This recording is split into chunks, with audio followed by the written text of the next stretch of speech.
Энэ удаагийн бичлэгээр би та бүхэндээ сервис цэглэлтийн төрлийг хүргэж байна. Сервис цэглэлтэн дотроо нийт 5 төрөл байдаг бөгөөд үндсэн 4 төрөл, холимог 1 төрөл байдаг. Эхний төрөл бол апни. Апнийн зөвхөн 50 м-т уралцдаг хамгийн хурдан сэлэлтийн төрөл юм. Дэлхийн рекорд одоогоор 50 м-т 13.8 секунд байдаг.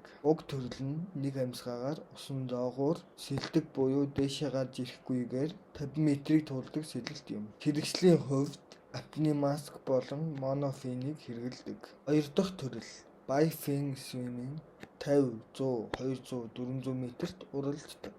Хэрэгслийн хувьд сноркел буюу мандлын зуулдуур, байфин буюу дан сэрвэг хэрэглэдэг.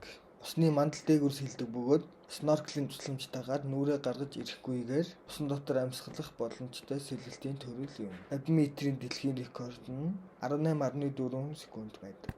Гурав дахь төрөл surface fin swimming 50, 100, 200, 400, 800, 1500 м-т уралцдаг.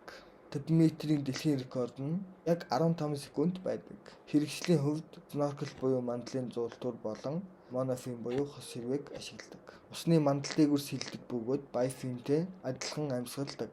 Дөрөв дэх төрөл бол immersion fin swimming 100-400 м-т уралцдаг. 100 м-ийн эмэгтэй дэлхийн рекорд бол 34.4 секунд байдаг. Энэ нь усан доогуур сэлдэг сэлэлтийн төрөл бөгөөд breathing oxygen танкын тусламжтайгаар амьсгалдаг ба монофинтэй сэлдэг. 5 дахь төрөл буюу холимог төрөл. Зайны хувьд 3 төрөл байдаг бөгөөд 4 харьцан 50, 4 харьцан 100, 4 харьцан 200, Хөөсөвд 3 төрөл холимог, эрэгтэй, эмэгтэй. Хэрэгсэл болон сэлэлтийн төрлийн хувьд байфин swimming аль эсвэл surface fin swimming-ээр сэлдэг. Миксэд буюу холимог төрөл 2 эрэгтэй, 2 эмэгтэй оролцдог. Нийт 4 хүн бүхэл сэлэлтээр сэлдэг. Мэргэжлийн сэлэлтэд нэг дойлын хугацаа хүртэл үнэхээр чухал байдаг бөгөөд тамирчид эхний 8 байрны дойлын зөрүүтөөр байр эзэлдэг. Энэ удаад ингээд би та бүхэндээ сервис цэглэлтийн төрлүүдийг хүргэлээ. Дараагийн бичлэгээр уулзалтаа түр баярлалаа.